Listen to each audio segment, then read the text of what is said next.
म चाहिँ के भन्छु भने अब म चाहिँ एउटा झुपडीमा बस्ने मान्छे हो र अहिले पनि म महलमा बसेको होइन है, झुपडीमै छु र मेरो घर अझै पनि बाँसकै छ।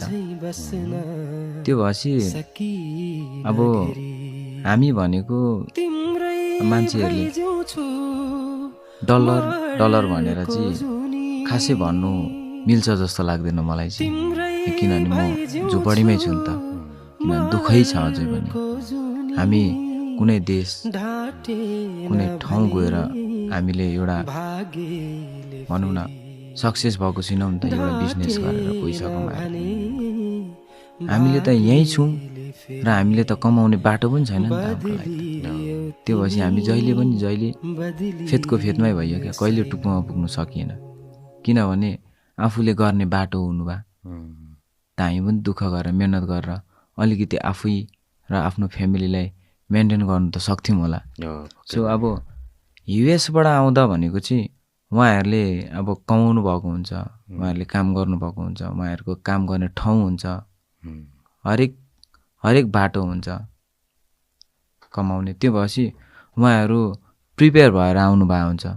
तर यो कुरा होइन कि उहाँहरू फेरि गाउनै नसक्ने होइन, एउटा राम्रो एउटा गायकी नभएको होइन।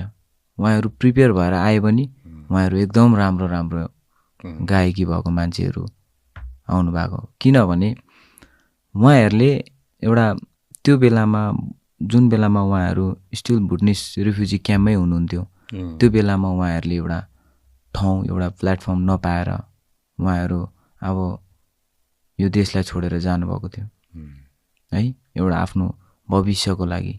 अब भोलिको दिन आउने दिनहरू सोचेर उहाँहरू सेटल हुनुभयो।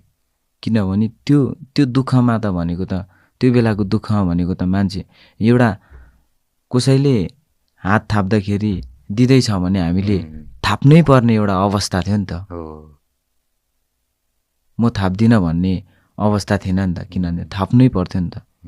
किनभने त्यति साह्रो दुःख पाएको थियो नि त त्यो बेलामा।